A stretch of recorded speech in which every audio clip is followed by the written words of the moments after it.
Halo, selamat datang di channel Guru Akuntansi, tempat kamu belajar akuntansi. Oke, di video kali ini kita akan membahas mengenai pajak, khususnya adalah mengenai rekonsiliasi fiskal. Kita akan mengulik lebih jauh lagi bagaimana rekonsiliasi fiskal ini, apa yang dimaksud dengan rekonsiliasi fiskal, dan bagaimana cara melakukan rekonsiliasi fiskal tersebut. Oke, nah dalam pembahasan mengenai rekonsiliasi fiskal ini, saya akan membaginya ke dalam 4 pembahasan. Yang pertama adalah mengapa rekonsiliasi fiskal dilakukan. Kemudian yang kedua, apa yang menyebabkan perbedaan antara laporan keuangan komersial dan laporan keuangan fiskal. Apalagi nih ya komersial dan fiskal, nanti kita bahas lebih lanjut. Dan kemudian nih, pembahasan yang ketiga saya akan bahas mengenai koreksi positif dan koreksi negatif. Dan yang keempat, kita akan mengetahui atau mempelajari teknik dalam melakukan rekonsiliasi fiskal. Oke, kita mulai pembahasan yang pertama, yaitu mengapa rekonsiliasi fiskal perlu dilakukan. Nah, jadi ya, laporan keuangan dari sebuah perusahaan itu kan biasanya menggunakan standar akuntansi ya dalam penyusunan laporan keuangan.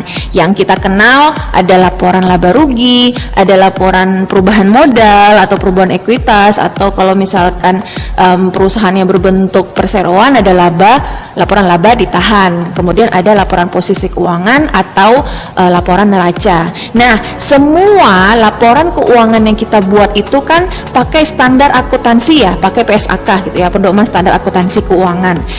Nah, di situ di standar akuntansi keuangan yang kemudian menghasilkan laporan keuangan yang sifatnya komersial. Jadi biasanya perusahaan akan membuat atau menyusun laporan keuangan komersial berdasarkan standar akuntansi keuangan. Oke, nah di situ kita clear ya apa yang dimaksud dengan laporan keuangan yang sifatnya komersial ya, laporan keuangan komersial, yaitu laporan keuangan yang dibuat berdasarkan standar akuntansi keuangan. Oke, kemudian tiap periodenya kan perusahaan itu menyusun laporan keuangan, dan salah satunya adalah ingin mengetahui berapa laba yang didapat pada periode tersebut, dan laba yang didapat pada periode tersebut atau juga disebut sebagai penghasilan yang didapat dari usaha mereka itu kemudian harus dilaporkan ya sebagai wajib pajak badan yang taat pajak. Jadi penghasilan yang mereka dapatkan dari kegiatan utama mereka harus melaporkannya, melaporkan penghasilan kena pajak mereka dan berapa PPh terutang ya, yang didasarkan pada berapa laba atau penghasilan yang didapat oleh perusahaan. Permasalahannya di sini yang terjadi adalah laporan keuangan laba rugi yang dibuat oleh perusahaan itu belum tentu sesuai dengan peraturan perpajakan. Oleh karena itu, perusahaan perlu melakukan yang namanya rekonsiliasi fiskal untuk menghasilkan sebuah laporan keuangan, dalam hal ini adalah laporan laba ruginya, agar sesuai dengan peraturan perpajakan atau kita sebut sebagai laporan keuangan fiskal ya, laporan keuangan fiskal. Jadi itu ya, sudah tahu ya perbedaan antara laporan keuangan komersial dan laporan keuangan fiskal. Nah, rekonsiliasi fiskal itu apa sih gitu ya? Rekonsiliasi fiskal itu merupakan penyesuaian atau koreksi yang harus dilakukan oleh wajib pajak badan sebelum menghitung pajak penghasilannya. Sehingga dalam hal ini laporan keuangan komersial harus dikoreksi agar sesuai dengan aturan perpajakan, sehingga jadilah dia laporan keuangan fiskal yang sesuai dengan peraturan perpajakan yang berlaku di Indonesia. Oke, apa sih yang menyebabkan perbedaan antara laporan keuangan komersial dan laporan keuangan fiskal? Nah, secara umum perbedaan yang menjadi penyebab perbedaan antara laporan keuangan fiskal dan laporan keuangan komersial itu ada dua gitu ya. Yang pertama, perbedaan yang sifatnya tetap, yaitu perbedaan yang terjadi karena ada penghasilan dan biaya yang diakui menurut akuntansi komersial tapi tidak diakui oleh fiskal. Beda tetap itu misalkan seperti contohnya denda pajak ya, kena sanksi pajak gitu ya karena telat bayar pajak misalkan gitu kan.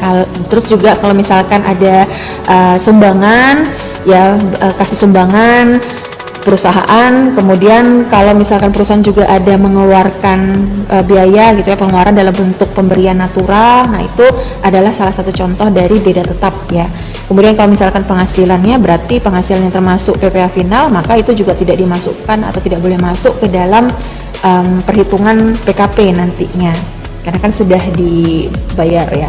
Kemudian penyebab perbedaan yang kedua itu adalah beda waktu atau juga disebut sebagai beda sementara, di mana hal ini terjadi karena adanya perbedaan waktu pengakuan ya, perbedaan waktu pengakuan antara penghasilan dan juga biaya dari akuntansi secara komersial, secara akuntansinya ya, dan juga secara fiskal. Contoh dari beda sementara ini misalkan seperti penyusutan, jadi penyusutan amortisasi atau penyusutan depresiasi aset tetap gitu ya, itu adalah bentuk dari beda sementara. Kemudian beda sementara yang lainnya atau beda waktu yang lainnya misalkan seperti pada pengakuan ya, piutang tak tertagih gitu, atau juga penilaian persediaan. Nah itu masuk ke dalam beda waktu. Nah, dari beda tetap dan beda waktu ini bisa kita kategorikan ke dalam perbedaan, dua hal perbedaan ya. Yang pertama itu mengenai perbedaan dari segi konsep ya, konsep penghasilan dan konsep biaya. Yang pertama kita akan bahas mengenai konsep penghasilan menurut akuntansi komersial. Nah, menurut akuntansi di secara standar akuntansi keuangannya, penghasilan itu dan pendapatan itu berbeda loh ya. Jadi kalau pendapatan itu disebut sebagai revenue, kemudian penghasilan itu disebut sebagai income, dimana ini adalah dua hal yang berbeda, dan meskipun demikian itu tak masuk ya ke dalam laporan keuangan. Oke. Nah, pendapatan atau revenue dalam hal ini adalah arus kas masuk bruto selama periode tertentu yang timbul dari aktivitas perusahaan gitu ya. Jadi aktivitas penjualan secara tunai atau penerimaan pelunasan piutang gitu ya, itu adalah bagian dari arus kas masuk yang masuk ke dalam, yang timbul gitu ya dari aktivitas perusahaan. Oke. Menurut konsep penghasilan menurut akuntansi komersial. Kemudian akuntansi fiskalnya bagaimana perbedaannya?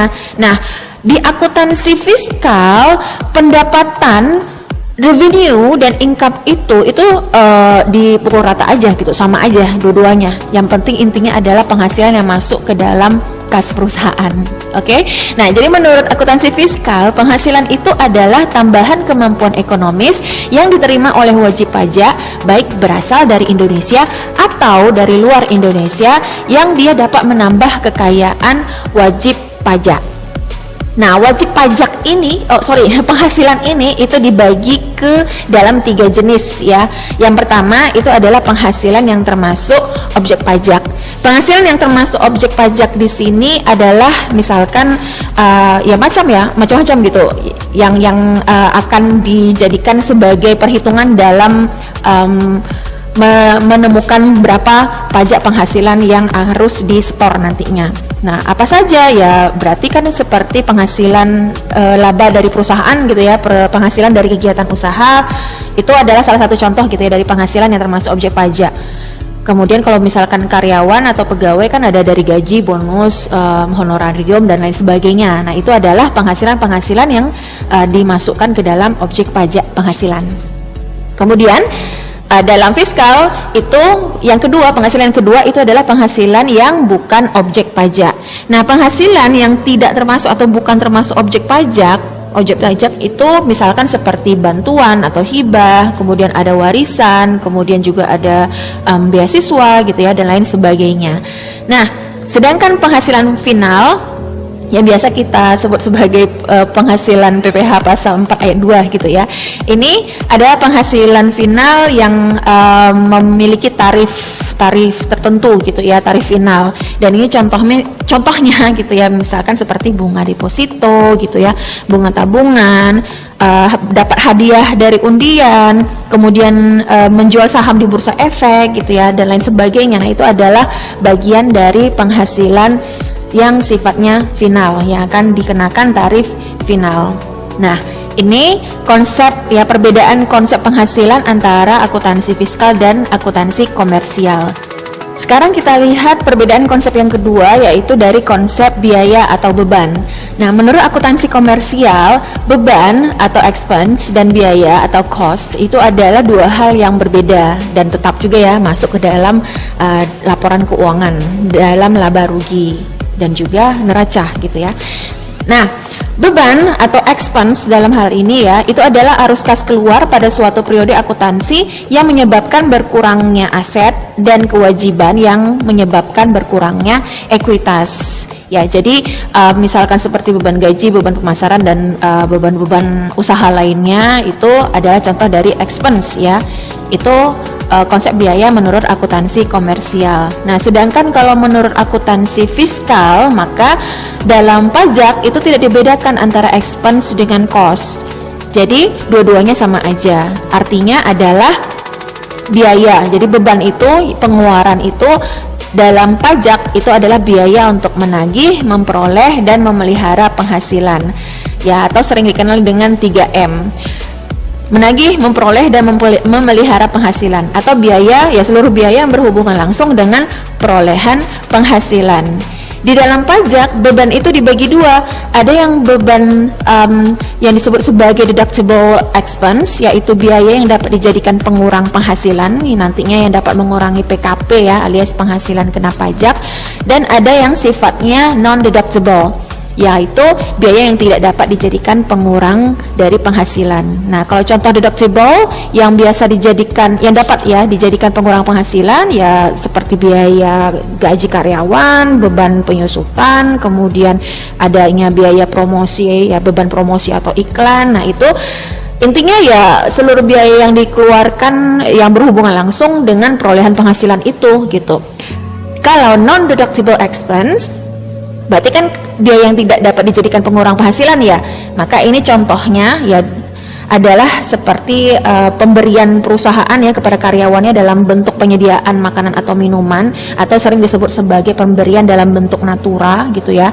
Dan ya atau juga misalkan seperti pengeluaran-pengeluaran yang dilakukan oleh perusahaan tapi itu digunakan atau dikeluarkan untuk kepentingan pribadi gitu ya. Misalkan ya kepentingan pribadinya orang petinggi-petinggi perusahaan misalkan, atau pemilik perusahaan gitu ya, pemilik usahanya. Nah, itu adalah masuk ke dalam non-deductible expense dan itu tidak bisa dijadikan sebagai pengurang penghasilan. Jadi dia harus dikeluarkan nantinya dalam pengkoreksian laporan keuangan fiskal ya, dalam rekonsiliasi fiskal tersebut. Oke, nah sekarang kita sudah kenal ya, ternyata ada perbedaan dari segi konsep penghasilan dan konsep biaya antara akuntansi komersial dengan akuntansi fiskal. Nah, ada lagi perbedaan dari segi metode ya, antara akuntansi fiskal dengan akuntansi komersial. Jadi di sini perbedaan dari segi metode akuntansi, yang pertama perbedaan dari segi perhitungan persediaan. Dalam akuntansi komersial itu kan ada beberapa ya metode perhitungan penyusutan, misalkan seperti first in first out, last in first out, kemudian metode rata-rata atau average, yang itu juga dibagi dalam beberapa rata-rata gitu ya, seperti moving average, weighted average gitu ya. Oke, dan juga jumlah angka tahun dan jumlah angka tahun bukan ya. Nah, jadi metode penghitungan persediaan yang ini yang dipelajari di dalam akuntansi keuangan itu hanya FIFO dan average saja yang diakui oleh fiskal. Ya, selain dari itu maka tidak diakui. Jadi kalau misalkan perusahaan itu menggunakan perhitungan nilai persediaannya menggunakan LIFO, maka itu tidak boleh. Jadi harus dikonversi ke salah satu metode antara metode FIFO atau metode average dalam perhitungan persediaannya. Itu perbedaan dari segi metode yang pertama. Kemudian perbedaan dari segi metode berikutnya antara akuntansi komersial dengan akuntansi fiskal itu adalah metode penyusutan aset tetap. Jadi di akuntansi komersial itu kan kita mengenal ya ada beberapa metode penyusutan aset tetap, misalkan seperti metode garis lurus, metode saldo menurun, kemudian jumlah angka tahun ya, yang ini adalah metode penyusutan dan lain sebagainya. Kan banyak lagi metode-metode penyusutan aset tetap kalau menggunakan akuntansi ya, akuntansi sifatnya yang sesuai dengan standar akuntansi keuangan. Nah, kalau menurut fiskal Yang diakui itu hanya metode garis lurus dan juga saldo menurun. Ini adalah dua metode yang diakui, dan itu pun juga ada sedikit perbedaan ya antara metode garis lurus menurut fiskal dengan menurut komersial ya. Jadi kalau di dalam fiskal itu nanti harta atau aset tetap perusahaan itu akan dibagi lagi gitu. Ada yang sifatnya itu berupa bangunan dan ada yang bukan bangunan. Nah, kalau di bukan bangunan hartanya itu dibagi dua lagi. Ada yang sifatnya permanen dan ada yang non permanen. Kemudian kalau yang bukan bangunan itu dikelompokkan lagi, ada yang kelompok 1, kelompok 2, kelompok 3, kelompok 4 gitu ya, sesuai dengan masa manfaatnya atau masa pakainya. 4 tahunkah dia, 16 tahunkah dia, atau sampai 20 tahunkah dia gitu. Dan nilai atau persentase antara metode garis lurus dan metode saldo menurun ini pun juga ada ketentuannya juga. Nah, jadi menurut fiskal itu yang akan disesuaikan ya kalau perusahaan mau membuat laporan keuangannya, dalam hal ini laporan laba ruginya itu berdasarkan fiskal supaya bisa dapat menemukan berapa penghasilan yang dikenai pajak. Oke, nah yang ketiga, perbedaan metode yang ketiga itu dari segi yang metode cadangan. Metode cadangan ini misalkan seperti metode cadangan piutang tak tertagih gitu ya, atau metode kalau misalkan ada perusahaan dia melakukan pencadangan dari segi retur penjualan. Nah, maka di dalam akuntansi komersial itu diperbolehkan untuk menyisihkan atau mencadangkan piutang tak tertagih atau yang retur penjualan tersebut. Akan tetapi dalam fiskal itu tidak diakui gitu ya, tidak boleh melakukan yang namanya penyisihan atau pencadangan. Jadi di dalam akuntansi fiskal itu yang diakui itu adalah yang memang benar-benar sudah terrealisasi ya, yaitu ya yang benar-benar sudah dihapus dan yang benar-benar sudah diretur penjualannya. Oke, nah itu dia perbedaan-perbedaan ya antara akuntansi komersial dengan akuntansi fiskal yang menyebabkan ya berbeda laporan keuangan antara fiskal dan komersial, dan ini yang harus kita rekonsiliasikan.